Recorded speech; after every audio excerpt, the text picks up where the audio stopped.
सभी को नमस्ते। ओम का उच्चारण ओ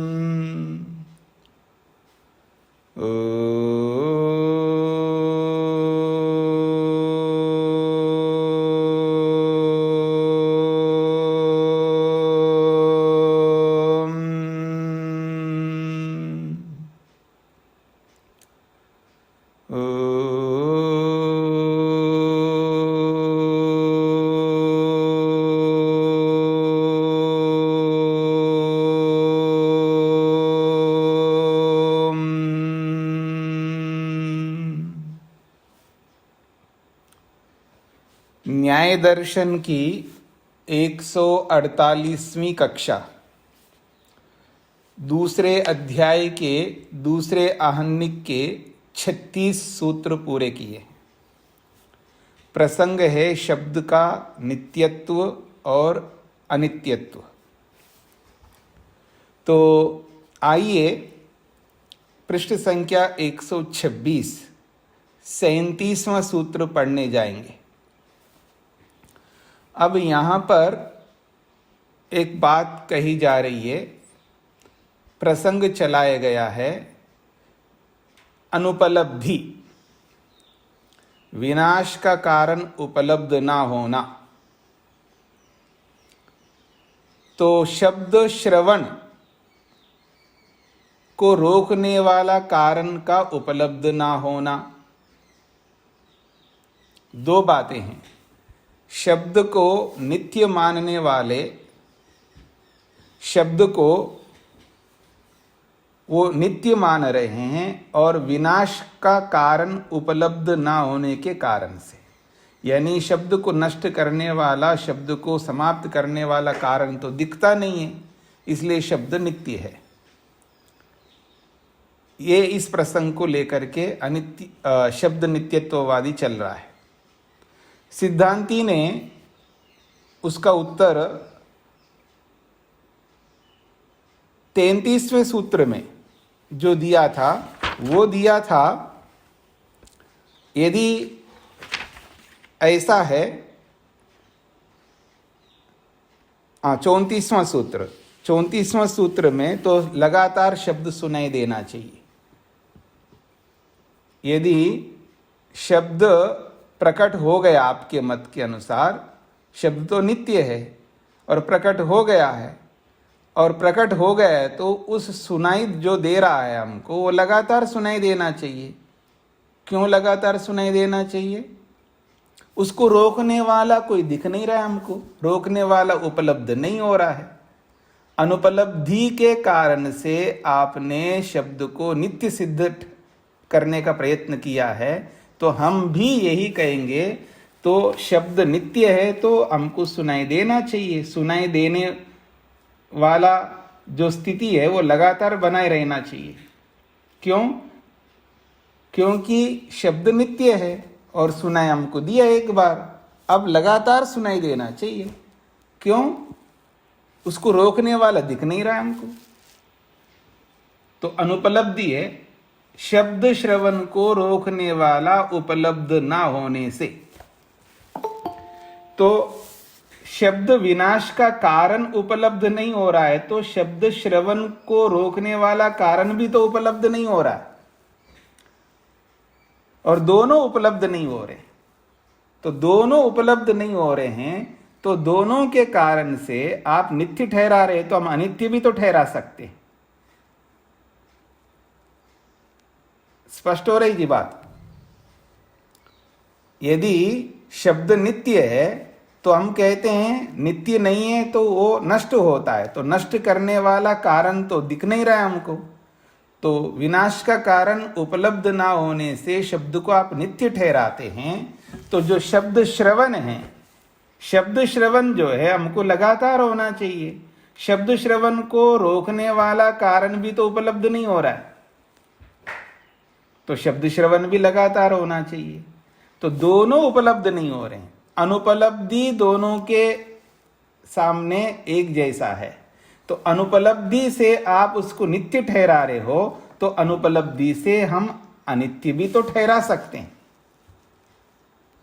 ये स्पष्ट हो रहा है जी आप लोगों को? वही बात 37वें सूत्र में कही जा रही है। विनाश कारण अनुपलब्धेश्च अवस्थाने तन्नित्यत्व प्रसंगः।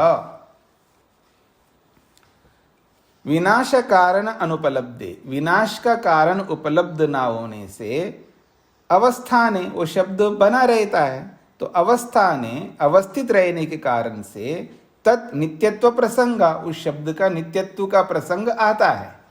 यदि आप ऐसा कहते हैं तो शब्द श्रवण जो है वो शब्द श्रवण को रोकने का कारण उपलब्ध ना होने से, तो शब्द श्रवण निरंतर होते रहना चाहिए, और उसकी अनुपलब्धि होने से इसको अनित्य क्यों ना माना जाए। यदि यस्य विनाश कारणम न उपलभ्यते तद अवतिष्ठते, यदि यस्य विनाश कारणम न उपलभ्यते, जिसका विनाश का कारण उपलब्ध नहीं होता है, तद अवतिष्ठते, उसको आप विद्यमान मानते हो, उसको नित्य मानते हो। अवस्थानाश्च तस्य नित्यत्वं प्रसज्यते, वो बना रहने के कारण से उसकी नित्यता को आप सिद्ध करते हो। एवं इसी प्रकार से यानी खलु इमानी शब्द श्रवणानि, ये जो शब्दों का श्रवण हो रहा है हमको, और वो शब्द श्रवण जो है शब्दाभिव्यक्तया, और वो शब्दों का श्रवण जो है वो अभिव्यक्ति होते हैं, अर्थात पहले से हैं वो अभिव्यक्त हो रहा है, श्रवण जो है वो प्रकट हो रहा है, ऐसा जो आपका मत है। न तेषाम विनाश कारणम भवता उपाद्यते, उस श्रवण को रोकने का विनाश कारण आप सिद्ध नहीं कर रहे हो। आप भी शब्द श्रवण को रोकने का कारण को तो आप सिद्ध नहीं कर रहे हो ना, आप भी तो सिद्ध नहीं कर रहे हो। अनुपादानाद अवस्थानम, जब उसको आप सिद्ध नहीं कर रहे हो तो अवस्थानम वो भी बना रहेगा, अर्थात लगातार शब्द श्रवण होता रहेगा। अवस्थानात् तेषाम नित्यत्वं प्रसज्यते, तो शब्द श्रवण भी नित्य है ऐसा सिद्ध हो जाएगा। अथनैवं, यदि शब्द श्रवण नित्य नहीं है तो न तर्हि विनाश कारण अनुपलब्धे, तो उस शब्द श्रवण को विनाश करने वाला कारण उपलब्ध ना होने से शब्दस्य अवस्थानात्, शब्द बना रहने के कारण से नित्यत्वमिति, वो भी नित्य सिद्ध हो जाएगा शब्द श्रवण। तो दोनों नित्य सिद्ध हो जाएंगे, या तो दोनों नित्य मानो या दोनों अनित्य मानो, दोनों में से एक आपको मानना होगा। हाँ जी, कुछ स्पष्ट हुआ आप लोगों को? दो बातें ना, शब्द नित्य और शब्द श्रवण नित्य।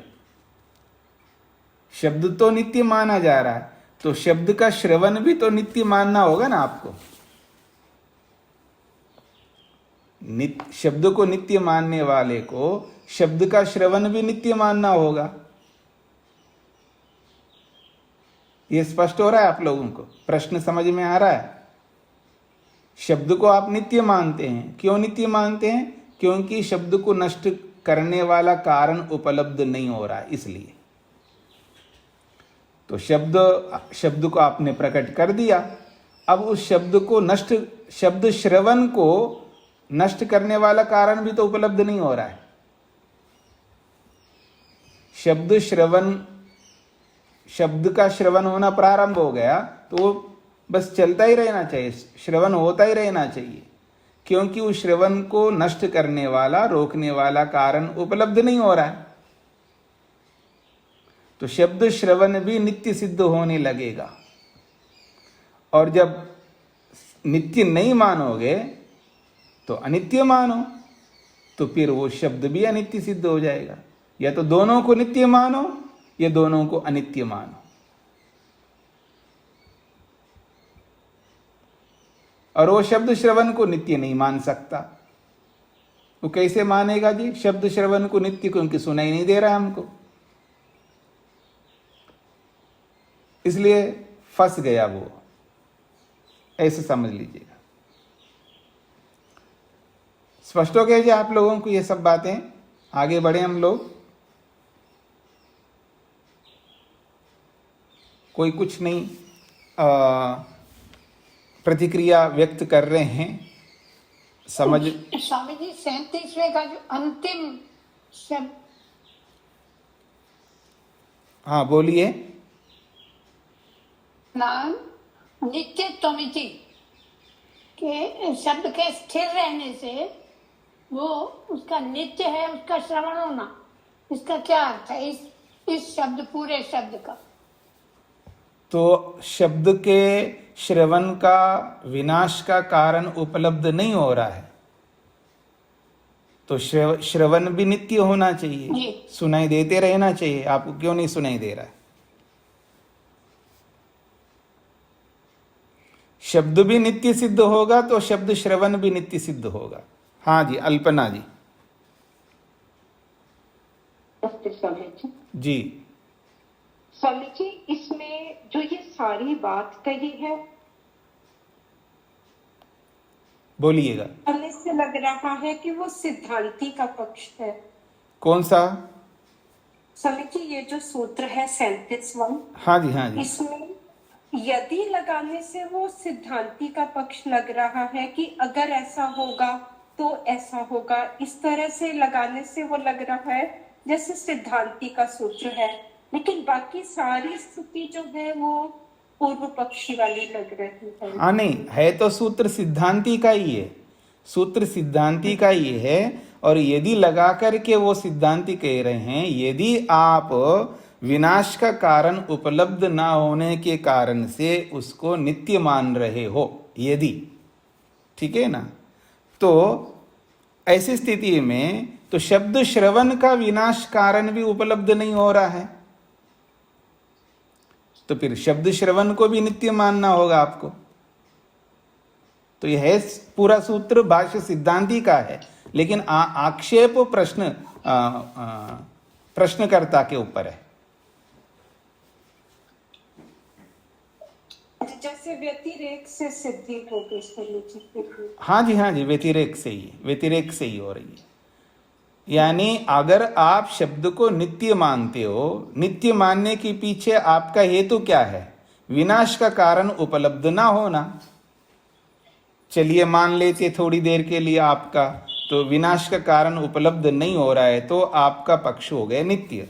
अब शब्द श्रवण जो हो रहा है हमको, उसका भी विनाश का कारण उपलब्ध नहीं हो रहा है, यानी उस शब्द श्रवण को रोकने का कारण उपलब्ध नहीं हो रहा है, तो शब्द श्रवण भी नित्य सिद्ध होगा। तो दोनों नित्य सिद्ध हो जाएंगे। अगर ऐसा नहीं है तो दोनों अनित्य सिद्ध होंगे। फिर एक को आप नित्य सिद्ध करो और एक को अनित्य सिद्ध करो बिना कारण के, ये कैसे हो सकता है? ये इसका मूल अभिप्राय ये है। हाँ जी, समझ आ गया। स्पष्ट हो गया ना? जी जी। हाँ, समझ। अब एक बात आप सबको समझनी है, जब शब्द उत्पन्न होता है, जैसे संयोग जहां होता है वहां से शब्द उत्पन्न होगा, विभाग जहां होता है वहां से शब्द उत्पन्न होगा, तो उस संयोग में, विभाग में एक अलग कारण हमने विचार किया था कल से, कि एक वेग संस्कार उत्पन्न होता है, ठीक है ना। और वो वेग संस्कार जहां रहता है वहीं पर शब्द रहता है, ऐसा एक पक्ष को लेकर के प्रश्नकर्ता एक बात रख रहा है। कंप समान आश्रयस्य च अनुनादस्य पानी प्रश्लेषात् कंपवत् कारण उपरमात् अभावः। कंप समान आश्रयस्य, कंप का मतलब है जैसे घंटी में, माता शकुंतला जी अपना माइक बंद करके रखा नहीं आपने जी। तो कंप का मतलब है जो कंपन है, जो घंटी में जब कंपन होता है तो वो कंपन घंटी में हो रहा है, उसी कंपन के साथ, यानी उस घंटी में होने वाले कंपन के साथ साथ वहीं पर शब्द उत्पन्न हो रहा है। तो इसलिए कह रहे हैं कंप समान आश्रय। समान आश्रय का मतलब है एक ही आश्रय है जिन दो का। समान आश्रय समझते हैं आप? समानाधिकरण, पीछे भी कई बार हमने समानाधिकरण को लेकर के विचार किया है। समान है अधिकरण जिन दोनों का, उसको समानाधिकरण कहते। जैसे मैं आपको एक उदाहरण देता हूं। ईश्वरस्य चैतन्यम आनंदम च। मैंने दो बातें कही, ईश्वर की चेतनता और ईश्वर का आनंद। तो ये जो चैतन्य है एक स्वरूप है और आनंद दूसरा स्वरूप है। ये दोनों अलग अलग स्वरूप है। चैतन्य अलग है और आनंद अलग है। और इन दोनों का आश्रय कौन है, आधार कौन है? ईश्वर।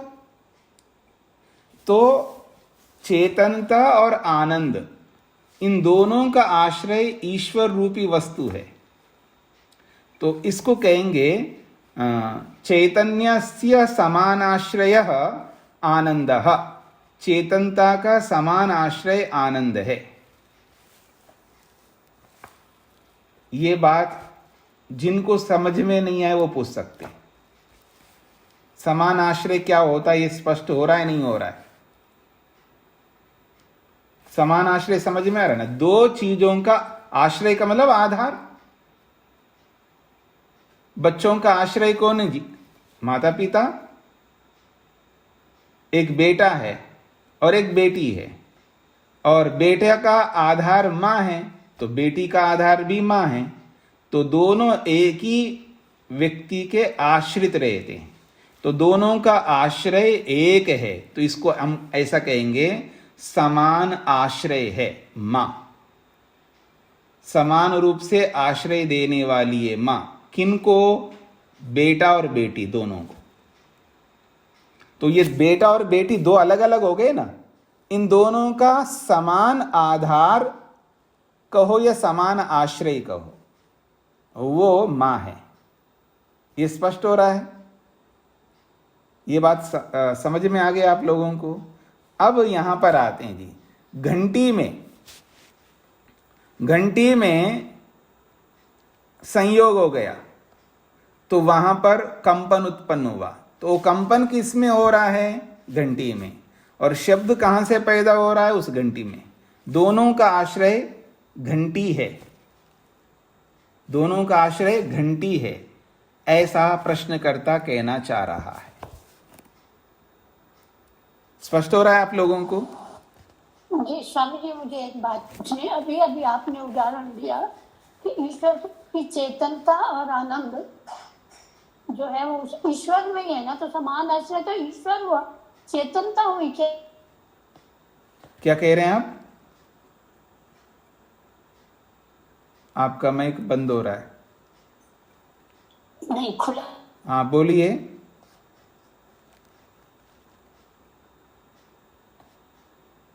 आपकी नेटवर्क की अंतर्गत है। हाँ बोलिए माता जी। समान आश्रय तो ईश्वर हुआ ना, समान अधिकरण तो ईश्वर हुआ, चेतनता तो नहीं हुई। हाँ, मैंने नहीं कहा ना चेतनता समान आश्रय है। ईश्वर को ही कहा मैंने।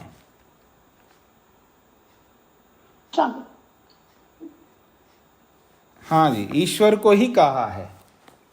चेतन और आनंद दोनों का समान आश्रय ईश्वर है, यही कहा था जो आप कहना चाह रहे हैं जी। तो अब ये जो कंपन है, इसी कंपन के साथ साथ शब्द भी विराजमान है। अर्थात कंपन का आश्रय घंटी है तो शब्द का आश्रय भी घंटी है, ऐसा प्रश्नकर्ता कहना चाह रहा है। कंप समान आश्रयस्य च अनुनादस्य। अनुनाद कहते हैं शब्द को, और कंप के समान आश्रय यानी वो कंपन का जो आधार है, आश्रय है, वो घंटी है, उसी घंटी के साथ साथ ये अनुनाद, ये जो शब्द है, इसका भी आश्रय वही घंटी है।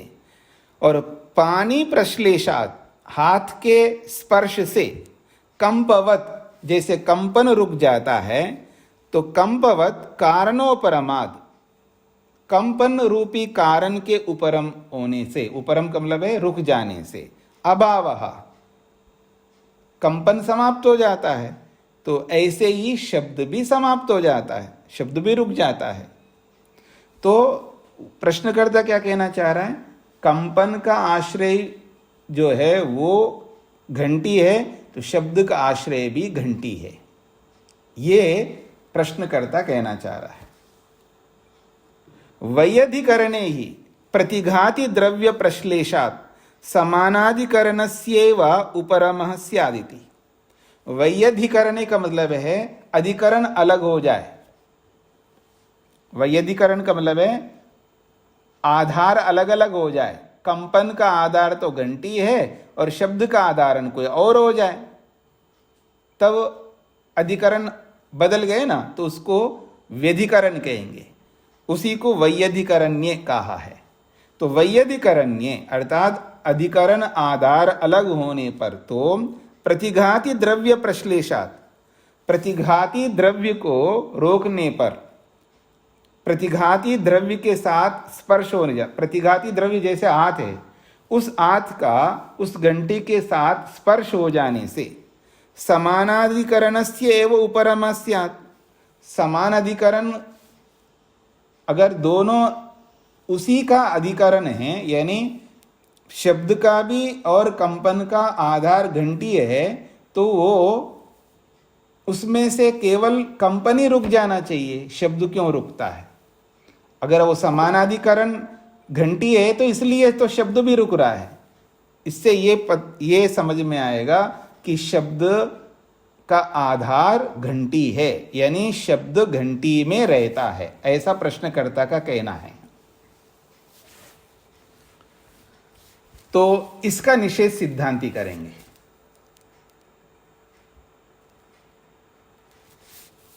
प्रश्न स्पष्ट हो गए तो उत्तर समझ में आ जाएगा। पहले आपको प्रश्न समझ में आना चाहिए।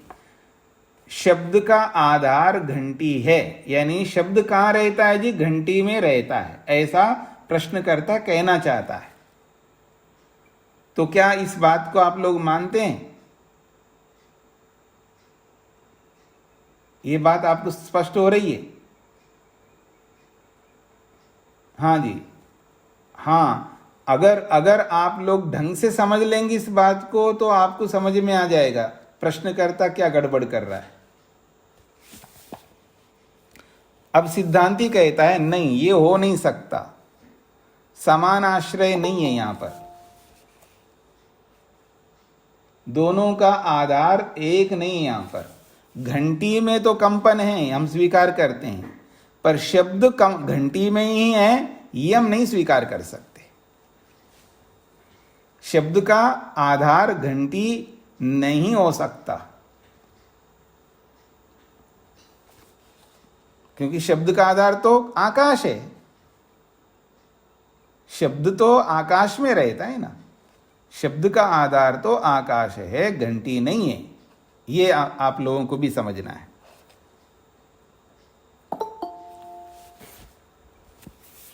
इसलिए उत्तर दिया जा रहा है अस्पर्शत्वाद अप्रतिषेधः। अस्पर्श वाला होने से आपका ये खंडन उचित नहीं है। अप्रतिषेध का मतलब है प्रतिषेध, खंडन करने योग्य नहीं बनता, अर्थात आप खंडन नहीं कर सकते अस्पर्श वाला होने से, क्योंकि शब्द भी स्पर्श वाला नहीं है और आकाश भी स्पर्श वाला नहीं है।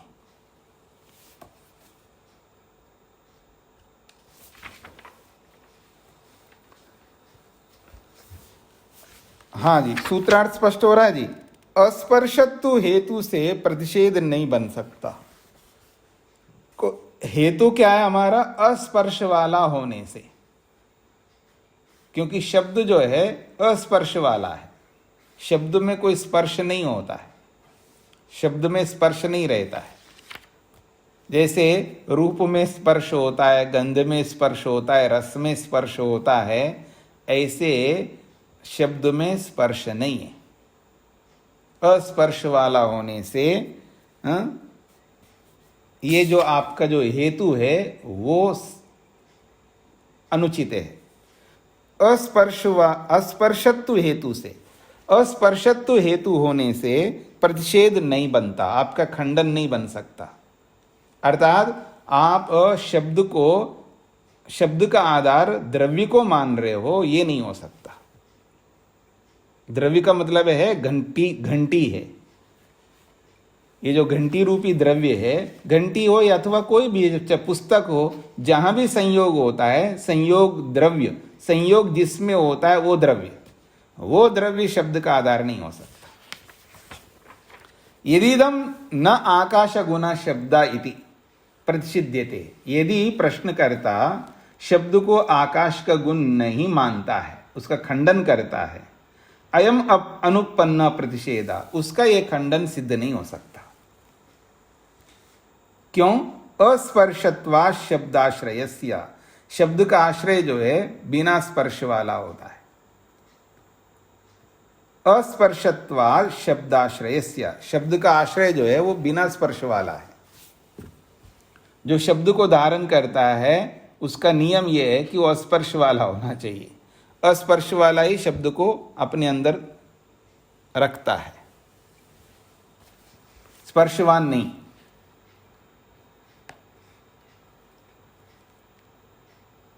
रूपादि समान देशस्य अग्रहणे शब्द संतानोत्पत्ते अस्पर्श व्यापी द्रव्याश्रय शब्द इति जायते न च कंप समानाश्रय इति।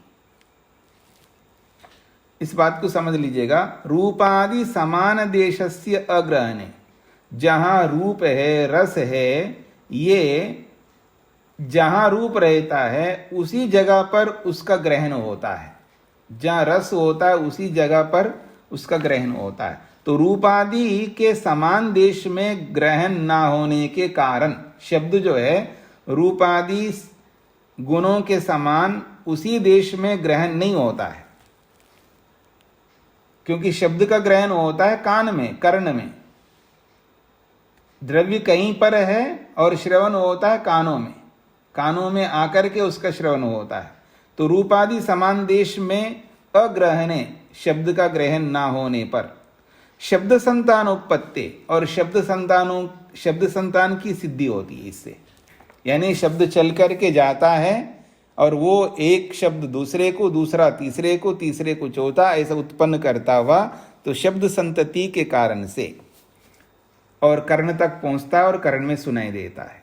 अस्पर्श व्यापी द्रव्याश्रय, और जब शब्द संतति चल रही होती है तो वो जो शब्द को रखने वाला जो है, क्योंकि गुण जो है किसी द्रव्य के आश्रित रहता है, और वो जब शब्द चल करके जा रहा है तो वो जो जहां पर शब्द उत्पन्न हुआ घंटी में, घंटी तो वहीं पर रह गया, घंटी तो वहीं पर है, जहां संयोग हुआ है वहीं पर वो घंटी है, घंटी तो साथ साथ नहीं चल रहा है।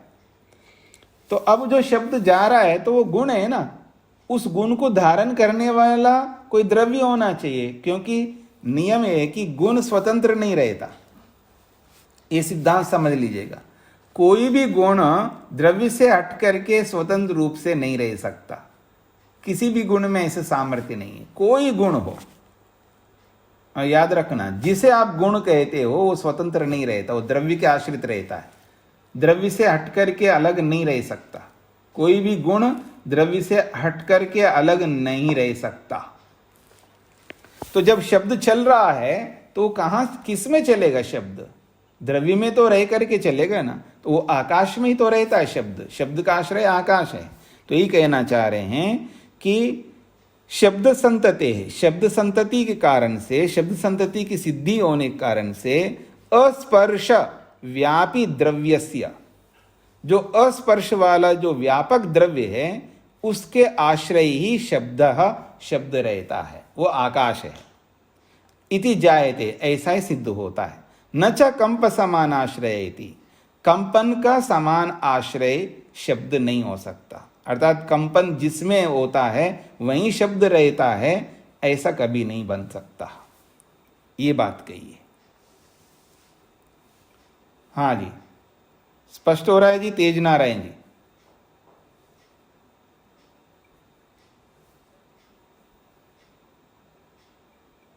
हाँ जी, किसी को समझ में ना आए तो हाँ जी अजीत जी पूछिए। अच्छा, जो कल बातें हुई थी कि कंपन से शब्द उत्पन्न होता है, आज फिर आ गया कि कंपन शब्द का कारण नहीं है। इस पे फिर से एक बार। नहीं, यह शब्द का कारण कंपन नहीं है, इसे कौन कहा है? नहीं, अभी जैसे बताया ना कि कंपन सब। हाँ बोलिए। जो यहाँ बताए मुझे यही लगा कि शायद यह बता रहे हैं कि कंपन शब्द का कारण नहीं है। नहीं, ऐसा तो ना हमने बोला है और ना यहाँ आया है। आप सुन रहे हो क्लास को?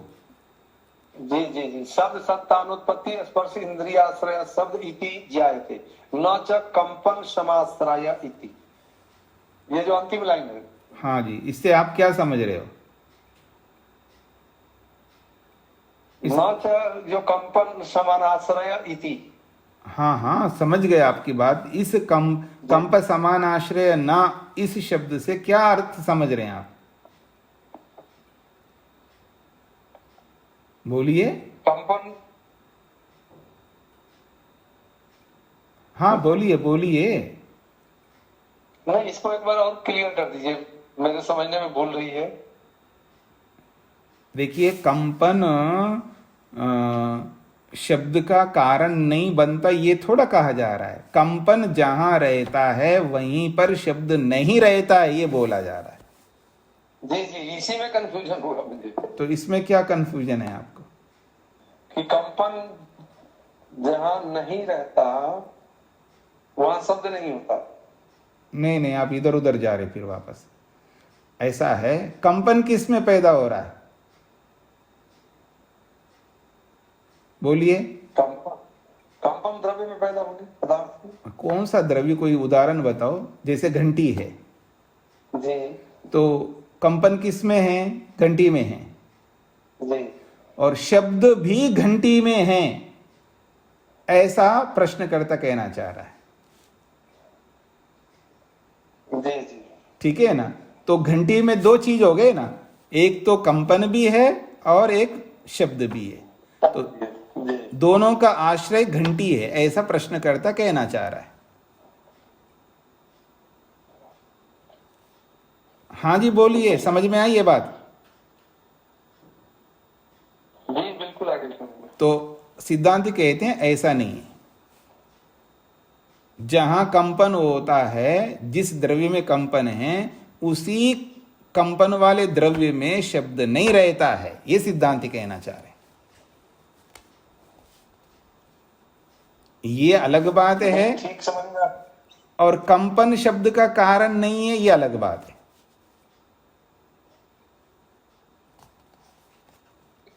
ठीक है, दोनों अलग अलग रहे।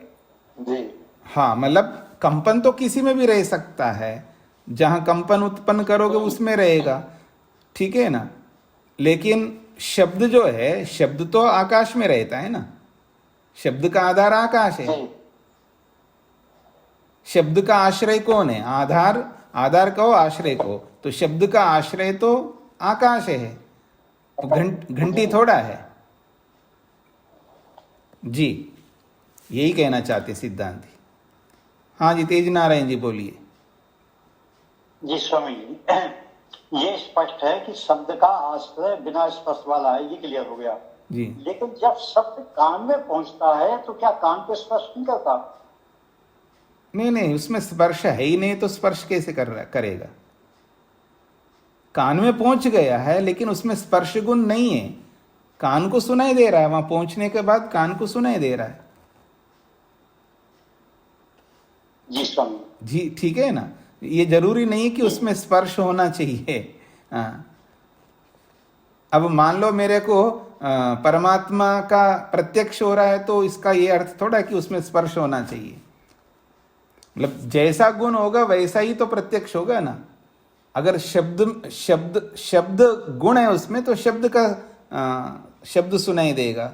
किसी में रूप गुण है तो रूप दिखाई देगा, किसी में गंध गुण है तो गंध दिखाई देगा, किसी में रस गुण है तो रस दिखाई देगा। जी स्वामी जी जी जी जी।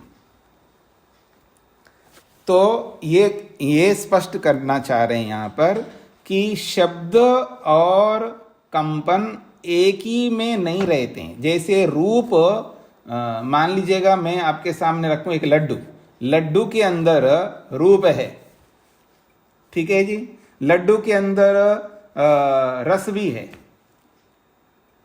लड्डू के अंदर गंध भी है, ये सब है, और लड्डू के अंदर शब्द भी है, ये नहीं कह सकते आप।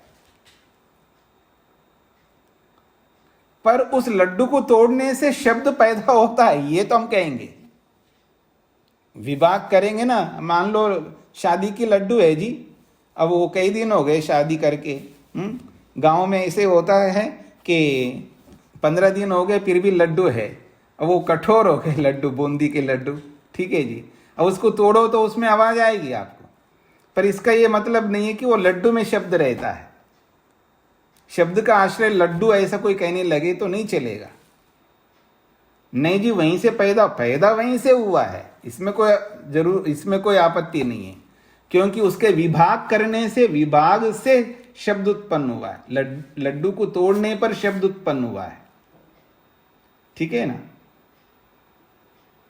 पापड़ खाते हैं ना आप लोग, पापड़ खाते हैं, हाँ, पापड़ जो है आप मुंह में रख करके आप जैसे उसको दबाते हो तो शब्द उत्पन्न होता नहीं होता है। अब वो जो विभाग से जो शब्द उत्पन्न हो रहा है, वो शब्द क्या उस पापड़ में थोड़ा है, पापड़ उसका आधार नहीं है। शब्द का आधार आकाश है, ये कहना चाह रहे हैं। तो वो कह रहे हैं जहां पर रूप आदि गुण होते हैं वहीं पर शब्द का ग्रहण नहीं होता है। शब्द का ग्रहण तो कानों में होता है, लेकिन रूप आदि का ग्रहण तो जहां पर रूप आदि है वहीं पर होता है उनका ग्रहण। दोनों अलग अलग बात हो गई। और कैसे पता चलेगा कि शब्द वहां ग्रहण नहीं होते? तो शब्द संतति से पता लगता है, ये अनुमान है। शब्द चल करके जा रहे हैं तभी हमारे कानों में सुनाई दे रहा है। शब्द हमारे कानों तक ना आए तो कैसे सुनाई देंगे? इसका मतलब है जहां संयोग हुआ है वहां से शब्द निकल करके हमारे कानों तक आ गया है। ये शब्द संतति से पता लगता है, ये अनुमान है शब्द संतति। अब जब वो चल करके आ रहा है तो घंटी थोड़ा साथ में आ रहा है वहां पर शब्द के साथ में, जो कि घंटी में शब्द रहे। घंटी तो अपनी जगह पर है और शब्द अलग हो गया है, तो वो शब्द अलग हो गए तो घंटी में रहने वाले शब्द अलग स्वतंत्र तो नहीं रह सकता, क्योंकि गुण द्रव्य के आश्रित रहता है। तो फिर वो किस द्रव्य में है? तो आकाश द्रव्य में है, क्योंकि शब्द का आधार आकाश है। तो शब्द को रखने वाला आधार आश्रय शब्द आकाश है और कंपन का आधार आश्रय वो घंटी है, जहां भी कंपन पैदा हुआ है, ये कहना चाह रहे हैं। ठीक है जी।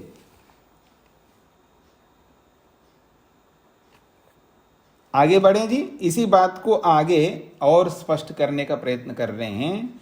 प्रतिद्रव्यम रूपादि भी सह सन्निविष्ट शब्द समान देशो व्यज्यते इति न उपपद्यते। सिद्धांति स्पष्ट कर रहे हैं, प्रतिद्रव्यम रूपादि भी सह, प्रत्येक द्रव्य में, प्रतिद्रव्यम का मतलब है प्रत्येक द्रव्य, किसी भी द्रव्य में, रूपादि भी सह, रूप रस आदि के साथ साथ, शब्द सन्निविष्ट, शब्द को वहां पर रहता है ऐसा अगर मानते हैं। सन्निविष्ट का मतलब है रहना। जैसे रूप जिसमें रह रहा है, रस जिसमें रह रहा है, उसी में शब्द को रहना स्वीकार करते हैं तो समान देशो विद्यते इति, और जहाँ रूप प्रकट होता है, जहाँ रस प्रकट होता है, वहीं पर शब्द प्रकट होता है, इति न उपपद्यते, ये सिद्ध नहीं होता है। ठीक है जी, जहां रूप प्रकट होता है, जहां रस प्रकट होता है, वहां शब्द प्रकट होता है क्या? वहां तो होता नहीं है। तो शब्द उसी देश में प्रकट नहीं होता है जहां वो रहता है। अगर आप ये कहते हो शब्द उसी में रहता है जहां रूप आदि रहते हैं, तो रूप आदि जहां प्रकट होते हैं वहां शब्द प्रकट नहीं होता है। शब्द तो दूसरे स्थान पे प्रकट होता है, कानों में प्रकट होता है शब्द तो।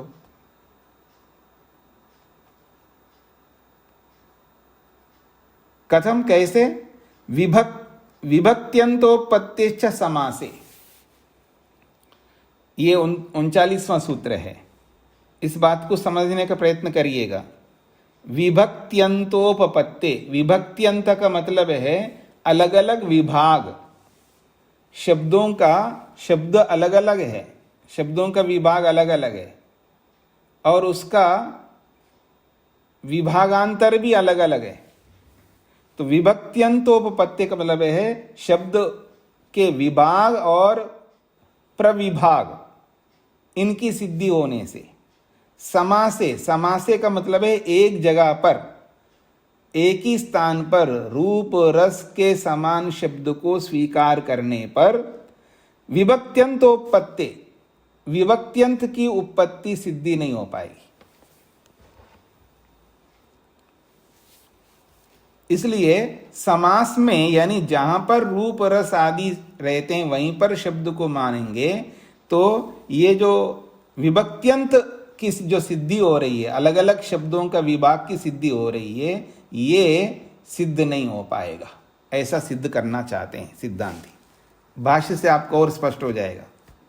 संतानोत्पत्तिश्च इति च अर्थ, और चकार से संतानोत्पत्ति भी साथ में ले रहे हैं। संतानोत्पत्ति से भी पता लगता है कि वो समास में शब्द का रहना नहीं हो। समास का मतलब है जहां पर रूप रहता है, जहां पर रस रहता है, वहीं पर शब्द को मानने पर, ऐसा अर्थ होगा। समास का मतलब है इकट्ठा रहने पर, रूप रस आदि के साथ शब्द रहने पर, यह है समास का अर्थ।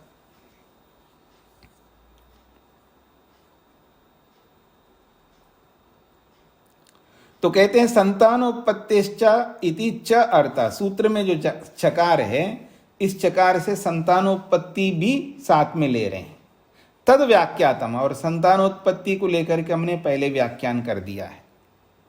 यदि सिद्धांती कह रहे हैं, यदि रूपादय शब्दश्च प्रतिद्रव्यम समस्ता, यदि रूपादि, आदि से रूप है, इसका मतलब आदि से रस है, गंध है, स्पर्श है और गुण है। जैसे रूपादि गुण और शब्द, ये एक ही प्रतिद्रव्यम का मतलब प्रत्येक द्रव्य में समस्ता विराजमान रहते हैं, इकट्ठा रहते हैं। समुदिता, इस समस्ता को ही कोला है, समुदिता एक साथ रहते हैं। तस्मिन समासे, अर्थात उस इकट्ठा रहने पर, अर्थात समुदाय, उस समुदाय के रूप में एक जगह रहने पर, यो यथा जातीय का सन विशिष्ट, जो जिस जाति का है, जो जिस स्वरूप का है वो द्रव्य, तस्य तथा जातीयस्य एव ग्रहणेन, उसका उसी स्वरूप में ग्रहण होने पर, शब्दे भवितव्यम रूपादिवत, ग्रहणेन, शब्दे ग्रहणेन भवितव्यम रूपादिवत, शब्द के विषय में भी रूपादि के समान ग्रहण हो जाना चाहिए। जो वस्तु जिस जाति का है, जिस स्वरूप का है, मान लीजिएगा एक लड्डू है और एक बर्फी है, ठीक है जी, और एक मटका है और एक घड़ी है, एक मोबाइल है। जो वस्तु जिस स्वरूप में है, और मोबाइल में देखो उसमें रूप भी है, उसमें स्पर्श भी है, और उसमें शब्द को भी मानते हो यदि, ये इसका अभिप्राय है। मतलब उस वस्तु में, जिस वस्तु को सामने रखो उस वस्तु में रूप है, रस है, गंध है, स्पर्श है, तो उसमें शब्द भी अगर मानते हो आप, उसी के साथ साथ शब्द को भी मानते हो, तो जैसे उस द्रव्य को आप देखते हो, उस द्रव्य को ग्रहण करते हो, तो जहां वो द्रव्य है, जहां वो रूप आदि गुण हैं, वो भी प्रकट होते हैं, तो शब्द भी वहां पर प्रकट होना चाहिए, जैसे और गुण प्रकट होते हैं। पर ऐसा तो शब्द प्रकट होता नहीं है, ये इसका अभिप्राय है। तो रूपादिवत का मतलब है जैसे रूप रस आदि जैसे प्रकट होते हैं, हमें अनुभव में आते हैं, क्योंकि वो उन्हीं द्रव्यों में है ये सब गुण, तो शब्द भी उन्हीं द्रव्यों में है, तो वो भी प्रकट होना चाहिए हमको, पर होता तो है नहीं वहां पर। यहां तक स्पष्ट हो गए जी। तत्र यो अयम विभाग, और वहां पर ये जो विभाग है शब्दों का, क्योंकि शब्द के विभाग होते हैं, रूप का रस का कोई विभाग नहीं होते, याद रखना। जैसा रूप है वैसा ही प्रकट होता है, पर जैसा शब्द है वैसा ही प्रकट होता है, ऐसा नहीं है। अब देखिएगा, मेरी ओर देखिएगा आप लोग, वीणा है, वीणा को ले लीजिएगा, वीणा एक ही द्रव्य है, तो वीणा का जैसा रूप है वैसा दिखाई देगा आपको, अलग अलग रूपों में उसके विभाग नहीं दिखेंगे, एक ही जैसा रूप है वैसा दिखाई देगा। थोड़ा सा जीभ लगा करके देखो वीणा पे, उसका जो भी रस होगा वैसे ही रस मिलेगा आपको, अलग अलग रस नहीं आएंगे उसके। स्पष्ट हो रहा है ये बात? तो अगर शब्द भी उसमें रहता है तो शब्द भी एक ही प्रकार का होना चाहिए, पर वीणा से एक ही प्रकार का शब्द नहीं निकलता है जी, वीणा से अलग अलग शब्द निकलते हैं। षडज स्वर अलग षडज है अलग, गांधार है, मध्यम है, ऐसे अलग अलग स्वर आते हैं, अलग अलग शब्द आते हैं, विभाग है ना शब्द अलग अलग। तो तत्र योयम विभागा, एक ही द्रव्य में नाना रूपा भिन्न श्रुतया, एक ही द्रव्य से अलग अलग श्रुतियां, अलग अलग शब्द निकल के आते हैं, अलग अलग विभाग है, एक का मध्यम विभाग है, एक का षड्ज है, एक का गांधार है, ऐसे अलग अलग है, सप्तस्वर है। तो नाना रूपा भिन्न श्रुतया, भिन्न भिन्न श्रुतियां हैं, भिन्न भिन्न उसका श्रवण होता है। विधर्माना शब्द अभिव्यंजमाना श्रूयन्ते, एक दूसरे से अलग धर्म वाले हैं। षड्ज शब्द का धर्म अलग है, तो मध्यम का अलग है, गांधार का बिल्कुल अलग है। तो विधर्माना, एक दूसरे से अलग धर्म वाले हैं सारे शब्द, और वहां श्रूयन्ते, हमें सुनाई देते हैं। यच्च विभागांतरम, और विभाग के साथ साथ एक अलग विभाग भी आता है। स्वरूपा, एक जैसा शब्द होते हुए भी, समान श्रुतया, समान श्रुतियां होते हुए भी, सधर्माना, समान धर्म वाले होते हुए भी, शब्द तीव्र मंद धर्मतया भिन्ना श्रूयन्ते, और फिर उसके साथ में एक ही समान धर्म होते हुए भी उसमें भी तीव्रता मंदता के रूप में अलग अलग दिखाई देते हैं। तद उभयम न उपपद्यते, ये दोनों ही सिद्ध नहीं होंगे। यदि शब्द को रूपादि गुणों के साथ रहना अगर मानते हो तो ये दोनों प्रकार के सिद्ध नहीं होंगे, विभाग और विभागांतर, ये सिद्ध नहीं होंगे, ये कहना चाह रहे। अब इसको यहीं थोड़ा रोक करके अगली दो पंक्तियों को बाद में बात करूं। यहां तक आप लोगों को स्पष्ट हो रहा है जी? शब्द में और रूप रस आदि में भिन्नता दिखाई दे रही है आपको? यदि शब्द को भी वहीं पर मानते हो तो जैसा रूप होता है वैसा दिखता है, जैसा रस होता है वैसा रस दिखता है, उसमें कोई विभाग नहीं होते हैं और ना उसमें कोई विभागांतर होते हैं। पर शब्द में ऐसा नहीं है, शब्द में विभाग भी होते हैं और विभागांतर भी होते हैं। विभाग आप ले लीजिएगा, विभाग से जो 7 प्रकार के शब्द, एक ही द्रव्य से 7 प्रकार के विभाग, अलग अलग शब्द निकल रहे हैं, और फिर उसके विभागांतर है। मान लो मध्यम स्वर है तो मध्यम स्वर मंद मंद के रूप में भी सुनाई देता है और तीव्र के रूप में भी सुनाई देता है। उसी द्रव्य से निकलने वाला मध्यम स्वर जो है मंद के रूप में भी दिखता है और तीव्र के रूप में भी दिखता है। तो ये विभागांतर है। तो ये दोनों बातें सिद्ध नहीं हो सकते। नाना भूतानाम उत्पद्यमानानाम अयम धर्म न एकस्य व्यज्यमानस्य इति। ये तो नाना भूतानाम उत्पद्यमानानाम, ये अलग अलग विभागों वाले ये शब्द है। ये अलग अलग विभागों वाले शब्द जो उत्पन्न हो रहे हैं उस एक ही द्रव्य से, चाहे वो वीणा से हो या हारमोनियम से हो, ये अलग अलग धर्म है। न एकस्य व्यज्यमानस्य, अगर शब्द प्रकट होता है तो एक ने प्रकट किया है तो ये अलग अलग शब्द कैसे निकल रहे हैं? प्रकट करने वाला एक है और शब्द अलग अलग है। आप देखिएगा मेरी ओर, उंगली देख रहे हो मेरी? देखिए ये उंगली दिखा रहा है ना आपको, उंगली आपकी ओर, मेरी एक ही उंगली। इस एक ही उंगली से मैं कितने शब्द निकाल रहा हूं? प्रकट करने वाला एक है लेकिन शब्द अलग अलग निकल रहे हैं। अगर ये शब्द, ये जो उंगली है ना, ये अभिव्यंजक है ना, शब्द को प्रकट कर रहा, अगर ऐसा आप मानते हो तो प्रकट करने वाले तो एक है और निकलने वाले तो अलग अलग निकल रहे हैं। अगर प्रकाश रूप को प्रकट करता है तो एक ही रूप निकलता है जी, एक ही रूप दिखता है हमको। रस भी एक ही रस हमको उस पर समझ में आता है, गंध भी एक ही है, लेकिन यहां तो अलग अलग शब्द आ रहे हैं। तो ये अलग अलग का कारण आपको बताना पड़ेगा। और अलग अलग शब्द है और उसके साथ साथ विभाग भी है उन शब्दों का, कोई तीव्र के रूप में, कोई मंद के रूप में। तो ये अलग अलग विभाग और अलग अलग विभागांतर, इनका उत्तर आपको देना होगा।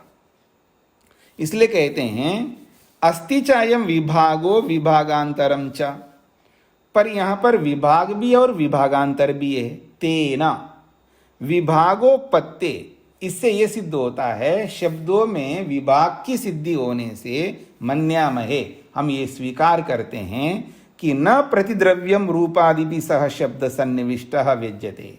प्रत्येक द्रव्य में रूपादि के साथ रहता हुआ शब्द प्रकट नहीं होता है। ये शब्द प्रकट होने वाला नहीं है। रूपादि की तरह पहले से विराजमान हो ये शब्द, और जैसे रूप आदि प्रकट होते हैं ऐसे शब्द भी प्रकट होता हो, ऐसा बिल्कुल नहीं। ये कहना चाह रहे। हाँ जी, स्पष्ट हो रहा है जी?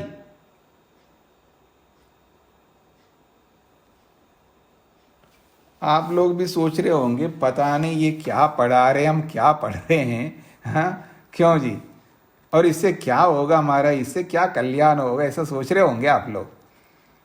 और अम्बक्त ये कब समाप्त होगा ये भी आपके मन में आ रहा होगा, कई दिनों से चल रहा है। ठीक है जी, पर ये एक विज्ञान है, एक समझ है। ये बातें भी हमको समझना होगा कि बोलने वाला क्या बोल रहा है, और उसके बारे में भी हमको जानकारी होनी चाहिए। जो शब्द प्रकट हो रहे हैं अथवा उत्पन्न हो रहे हैं, ये भी तो हमको समझ में आना चाहिए ना। तो ये तो व्यवहारिक ज्ञान है, ये व्यवहारिक ज्ञान तो हमको होना चाहिए। इसमें दिमाग लगा करके इसको समझना, समझ में आना चाहिए। कई बार आदमी इससे मेरे क्या फर्क पड़ता है, नहीं समझूंगा तो क्या होगा, मुक्ति नहीं होगी क्या, और सीधा मुक्ति पर इसको साथ में जोड़ता है व्यक्ति। हर चीज को मुक्ति के साथ जोड़ता है। आपको समझ में नहीं आ रहा है ये अलग बात है, समझ में ना आना, और ये अलग बात है शब्द की क्या स्थिति है। अगर इसको ही नहीं समझ रहे हैं तो इससे बहुत सूक्ष्म बात है भगवान को समझना, तो और कठिन काम है वो। यही नहीं समझ में आ रहा है तो वो कैसे समझ में आएगा। सरल बात समझ में नहीं आ रही तो कठिन बात कैसे समझ में आएगी।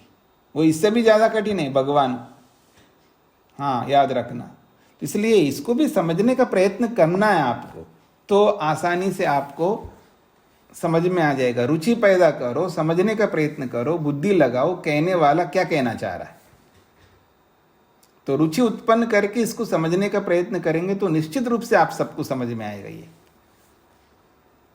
हाँ जी, तेज नारायण जी कुछ कहना चाह रहे हैं क्या? जी स्वामी जी, जी विषय अछूता है, भाषा थोड़ी दुधू है, तो थोड़ा मस्तिष्क लगाना पड़ता है। बार बार पढ़ते हैं, कंसेप्ट तो क्लियर हो रहा है, तो बार बार पढ़ते हैं तो समझ में आ जाता है, बाद में मस्तिष्क से उतर जाता है। तो अब रियाज लगातार जारी है। आपका जो आप इतना परिश्रम कर रहे हैं ये निरर्थक नहीं है, ये निश्चित है। जी जी, हाँ मैं भी समझ रहा हूँ, भाषा तो कठिन है, इसमें कोई दो राय नहीं है, क्योंकि संस्कृत भाषा है और विषय भी परिचित नहीं है, ये भी है, और भाषा भी कठिन है। वो सब मैं भी समझ रहा हूँ, मैं ये नहीं कहना चाह रहा हूँ कि ये भाषा सरल है, आपको क्यों नहीं समझ में आ रहा है, ये कहना नहीं चाह रहा हूँ। भाषा तो कठिन है, इसमें कोई दो राय नहीं है, पर विषय मैं स्पष्ट कर रहा हूँ आप लोगों के सामने कि विषय ये है कि शब्द जो है वो प्रश्नकर्ता ये कहना चाह रहा है, जहां रूप रस आदि रहते हैं वहीं शब्द रहता है, उसका ये कथन है। सिद्धांती कहते हैं अगर शब्द रूपादि के समान रहता है तो ये अंतर क्यों आ रहा है? जैसे रूप जहां रहता है तो प्रकट होता है, जैसा रहता है वैसे ही प्रकट होता है, रूप हो, रस हो, गंध हो, पर शब्द ऐसा नहीं है। शब्द ऐसा नहीं है कि शब्द वहां रहता है तो अगर वहां रहता है तो उन्हीं के समान वैसे ही प्रकट होना चाहिए, लेकिन ये विभाग क्यों शब्द में? इसका मतलब है शब्द वहां नहीं रहता है, बस इतना हमको समझना है। फिर कहां रहता है जी? आकाश में रहता है। शब्द का आधार आकाश है, बस ये समझना है आपको, बस इतनी सी बात है यहां पर। हाँ जी, और किसी कुछ पूछना है? मोहनलाल जी को क्या पूछना है? स्वामी जी नमस्ते जी।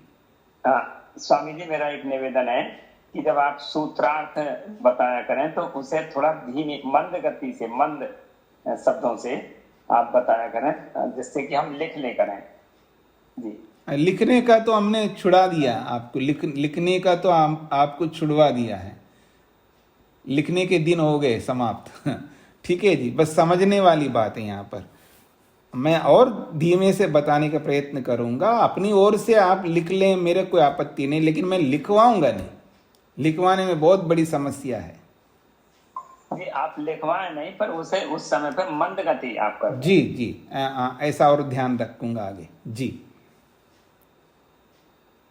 जी स्वामी जी, हम जी। तो बाद में ऑडियो रोक रोक कर कापियां बन रहे हैं, 3 कापियां लिखता हूँ मैं सर। जी जी, हाँ आप आराम से लिख सकते हो, सुनते हुए पीछे से दोबारा उसको सुन सुन करके लिखना चाहें आप लिख सकते हो, आपके ऊपर है, उसमें मेरा कोई रोक टोक नहीं है। बाकी मैं और प्रयास करता हूँ और धीमे, वैसे मैं धीमे से ही बोलता हूँ, कई बार बोलता हूँ, लेकिन और भी धीमा करेंगे आपके इस कथन को मैं स्वीकार करके आगे और ध्यान रखूंगा जी, बिल्कुल। और किसी कुछ पूछना है? तो ये एक प्रसंग पूरा कर दिया है यहाँ पर आएगा आगे नया प्रसंग, वो भी शब्द का ही है लेकिन थोड़ा सा अट करके है, वो एक अलग प्रकरण है। यहाँ नित्य अनित्य को लेकर के इस प्रसंग को समाप्त कर दिया है। अब इसी शब्द को लेकर के एक अलग प्रसंग चलाएंगे, वो थोड़ा सा आपको वो अलग रहेगा, उसको भी समझने का प्रयत्न करना है आपको, पर वो इससे थोड़ा आपको सरल लगेगा। हाँ जी, तो किसी का और कोई प्रश्न है आप में से? किसी कुछ पूछना है? अभी तक हमने यही समझने का प्रयत्न किया है आज के प्रसंग में, शब्द और रूप आदि एक साथ नहीं रहते, बस इतना समझना है। यानी शब्द, रस, गंध, स्पर्श जहां रहते हैं वहीं पर शब्द रहता है, ऐसा नहीं है, ये समझना है। क्योंकि शब्द हमेशा आकाश में रहेगा, आकाश का गुण है शब्द, इसलिए आकाश में रहेगा, इतना समझना है आपको। तो ठीक है, इसको यहीं पर विराम देते हैं और नया प्रसंग हम कल से प्रारंभ करते हैं। ओम शांति शांति शांति।